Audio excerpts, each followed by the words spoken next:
हमारे बौद्ध मंदिर के अंदर ब्राह्मणों का क्या काम? उसके अंदर केवल बौद्ध पुजारी होने चाहिए, केवल बौद्ध होने चाहिए। इस लड़ाई को हम तेज करेंगे। आप लोग कहते हैं कि हम बौद्ध हैं, बौद्ध विचारधारा को मानते हैं, तो क्या आप ये नहीं मानते कि बौद्धों की आस्था का केंद्र महाबोधि टेम्पल वो मुक्त होना चाहिए, ब्राह्मणों से मुक्त होना चाहिए, पूरी तरीके से बौद्धों के हाथ में आना चाहिए? कि अगर इतना ही अच्छा तुम्हारा धर्म है तो पूरे दुनिया में क्यों नहीं फैला? पूरे दुनिया में क्यों नहीं फैला? लेकिन बुद्ध का धम्म पूरे दुनिया में फैल गया बिना पैसे के। तो पूछना चाहता हूं, कुर्सी को बचाए रखना ज्यादा जरूरी है या समाज की लड़ाई लड़ने के लिए समाज के मुद्दों पे बोलना ज्यादा जरूरी है? मैं पूरे देश में जहां भी जाता हूं, इतने लोग या तो बेरोजगार जवान लड़के मिलते हैं या फिर बुजुर्ग रिटायर्ड नौकरी से रिटायर्ड बुजुर्ग मिलते हैं। नौकरियां मिल नहीं रही है और शिक्षा को इतना महंगा कर दिया कि हमारे हाथ से शिक्षा भी छिन गई है। ऐसे में क्या इस बात पे चर्चा नहीं होनी चाहिए कि अब हमारे आगे का रास्ता क्या बने? हमारे आने वाले बच्चों का भविष्य कैसे सुरक्षित हो? क्या पैसे के अभाव में हमारे लोग अपने बच्चों की पढ़ाई को छुटवा नहीं देंगे? तब रोजगार नहीं होगा, नौकरियां नहीं होंगी, इतना पैसा हमारे लोगों के पास नहीं है कि अपने खुद के बिजनेस शुरू कर लें। सरकारों से जो योजनाएं चलती थी, जिस योजनाओं से सस्ते दर पे हमारे लोगों को लोन मिल जाया करता था, जिस लोन से छोटे मोटे रोजगार शुरू किया करते थे, आज देश की सरकारों ने scheduled caste component plan fund को भी घटाते घटाते लगभग खत्म कर दिया।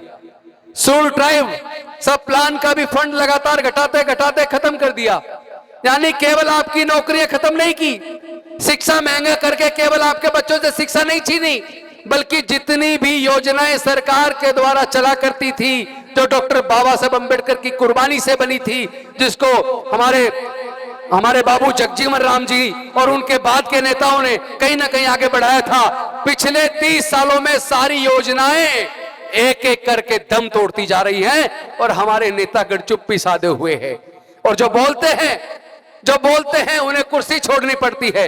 लेकिन मैं आपसे पूछना चाहता हूं, कुर्सी को बचाए रखना ज्यादा जरूरी है या समाज की लड़ाई लड़ने के लिए समाज के मुद्दों पे बोलना ज्यादा जरूरी है?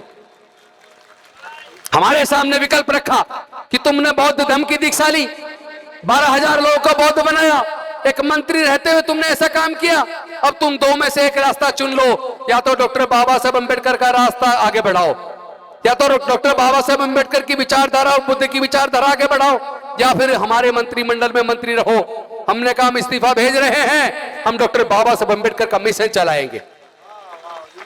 हमने कहा था तुम तमाम तरह की योजनाओं की बात करते हो, लेकिन मैं पूछना चाहता हूं, जितना 12वीं के बाद की एजुकेशन है, higher education, engineering college, medical college, law college, management college, architect college और तमाम वो प्रोफेशनल कोर्सेज जहां से लोगों की रोजगार के साधन बनते हैं, वहां तो एक एक डिग्री करने के लिए 10 लाख से 40 लाख तक रुपया चाहिए। हमारे लोगों के पास तो 99% के पास, SC ST OBC माइनॉरिटी के पास 99% लोगों के पास 10 लाख से 40 लाख रुपया खर्च करके एक डिग्री कराने का पैसा नहीं है। पढ़ाई छूट रही है हमारे युवाओं की, नौकरियां मिल नहीं रही है, आगे का बढ़ने का रास्ता बंद हो रहा है और हम केवल नकली राजनीति करते रहे, छोटे मोटे मंत्री MLA MP बन जाए, उससे क्या हासिल हो जाएगा? कुछ हासिल होने वाला नहीं है साथियों। इस लड़ाई को लड़ना पड़ेगा और ये लड़ाई कुर्बानी मांग रही है, ये लड़ाई कुर्बानी मांग रही है। आप एक बात याद रखो, इस अंधविश्वास पाखंडवाद ने पूरे देश को डुबो दिया और उसमें SC ST OBC और माइनॉरिटी के लोग ज्यादा डूब गए। मैं पूछना चाहता हूं, क्या लोग अपने घर पे नहाते नहीं है? क्या पूरे देश के अंदर नदियां नहीं है? क्या नदियों के अंदर हमारे लोग कितना वहीं से खेती करते हैं, पानी लेकर वहीं पे नहा लेते हैं, वहीं पे अपने भैंसों को चराते हैं? क्या मिल गया? क्या तरक्की मिल गई इससे? मतलब अंधे होकर पूरा सरकार ऐसे महिमा मंडन करने में लगी है। अगर इतना ही अच्छा तुम्हारा धर्म है तो पूरे दुनिया में क्यों नहीं फैला? पूरे दुनिया में क्यों नहीं फैला? लेकिन बुद्ध का धम्म पूरे दुनिया में फैल गया बिना पैसे के, बिना किसी लालच के। दूसरे लोगों पर आरोप लगता है, ईसाइयों पर, मुस्लिमों पर आरोप लगता है, वो लालच देकर अपने धर्म को फैला रहे हैं। लेकिन मैं आप सबसे पूछना चाहता हूं, क्या बौद्ध धर्म को फैलाने के लिए किसी ने कभी कोई लालच दिया? अरे जिसमें अच्छाई होगी, जिसमें मानव कल्याण की भावना होगी, जिसने पूरे दुनिया को मानवता और शांति का संदेश दिया, जिसमें समता, स्वतंत्रता, बंधुता, न्याय, प्रज्ञा, शील, करुणा और मैत्री का भाव है, जिसमें लोगों के आगे बढ़ने का रास्ता है, जिसमें पाखंडवाद, अंधविश्वास के लिए कोई जगह नहीं है, जो वैज्ञानिक दृष्टिकोण से चलता है, वो बुद्ध का धम्म मानव मात्र के लिए कल्याणकारी है, अपनी अच्छाई की वजह से बढ़ रहा है। मैं कहना चाहता हूं बनते जी, बनते सुमित रतन जी, इस बौद्ध धम्म के कारवां को तेजी से आगे बढ़ाने की जरूरत है। आज आपको शायद पता ना हो, पटना के बौद्ध गया के अंदर जो महाबोधि टेम्पल है, जहां पे तथागत बुद्ध को ज्ञान की प्राप्ति हुई थी, उसको चलाने के लिए जो मैनेजमेंट कमेटी है, उसके लिए एक बीपी एक्ट है, बीपी एक्ट। उस एक्ट के तहत मैनेजमेंट कमेटी में आधे सदस्य बौद्ध होते हैं, लेकिन आधे सदस्य पंडे होते हैं, ब्राह्मण होते हैं। आपने क्या कभी देखा किसी क्रिश्चियन के चर्च को मैनेज करने के लिए मैनेजमेंट कमेटी में क्रिश्चियन से अलग किसी और दूसरे धर्म का आदमी हो? आपने देखा किसी मस्जिद को चलाने के लिए मैनेजमेंट कमेटी के अंदर मुस्लिम से अलग किसी और धर्म के आदमी हो?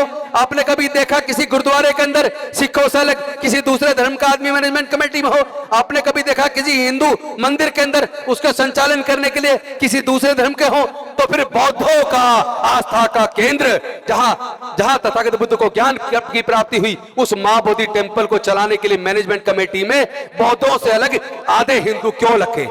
उस एक्ट को खत्म किया जाए, इसके लिए बहुत बड़ा आंदोलन चल रहा है। पटना के अंदर रैली की हम गए थे, और इस वक्त वहां पे भूख हड़ताल चल रही है, बोध गया के अंदर भूख हड़ताल चल रही है। अभी पूरे 1 महीने पूरे बिहार में रथ यात्रा निकाल के लोगों को जागरूक किया गया, और वहां लोग बहुत बड़ी मात्रा में लोग भूख हड़ताल पे बैठे हैं। मैं आप सबसे निवेदन करता हूं, आप सब लोग मुल्क के पूरे देश के लोगों को, आप लोग कहते हैं कि हम बौद्ध हैं, बौद्ध विचारधारा को मानते हैं, तो क्या आप ये नहीं मानते कि बौद्धों की आस्था का केंद्र महाबोधि टेम्पल वो मुक्त होना चाहिए, ब्राह्मणों से मुक्त होना चाहिए, पूरी तरीके से बौद्धों के हाथ में आना चाहिए? क्या आप तैयार हैं? इस लड़ाई को लड़ना पड़ेगा। आप समझिए, हमारे साथी, हमारे बौद्ध भिक्षु और समाज के लोग, बौद्ध लोग वहां भूख हड़ताल पे बैठे हैं। क्या हमें और आपको सबको उनका साथ देना चाहिए कि नहीं देना चाहिए? हम इस लड़ाई को लड़ेंगे। मैं खुद अब 2-3 दिन के बाद बौद्ध गया जाने वाला हूं।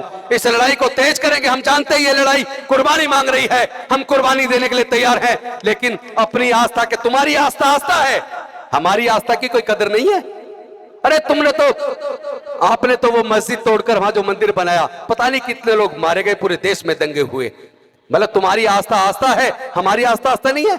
हमारे बौद्ध मंदिर के अंदर ब्राह्मणों का क्या काम? उसके अंदर केवल बौद्ध पुजारी होने चाहिए, केवल बौद्ध होने चाहिए। इस लड़ाई को हम तेज करेंगे। और साथियों, मैं बनते सुमित रतन जी को बधाई देता हूं इस 9वें बौद्ध सम्मेलन के लिए, लेकिन साथ ही साथ निवेदन करता हूं कि यह सम्मेलन तो जारी रहे, लेकिन बौद्ध बनना नाम मात्र का बौद्ध मत बनिए।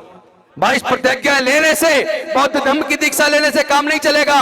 बुद्ध की विचारधारा में को आत्मसात करने से, अपने आचरण में उतारने से काम चलेगा। आप बौद्ध भी बने और आप अंधविश्वास पाखंडवाद भी माने, आप फिर वो फेरे भी करवाएंगे, आप बच्चे का नामकरण भी उसको बुला के करवाएंगे। ये दोहरी नीति नहीं चलेगी। इसी की वजह से बौद्ध धर्म का ह्रास हुआ है, इसी की वजह से हम लोग, हमारा पतन हो रहा है, इसी की वजह से हम पिछड़ रहे हैं, इसी की वजह से हमारा सब कुछ छिनता जा रहा है। अगर हम लोग प्योर बौद्ध बन जाए और बुद्ध की विचारधारा को आत्मसात करें, अपने आचरण में उतारे, तो निश्चित तौर पर हमारा आपका सबका कल्याण होगा और भारत आगे बढ़ेगा।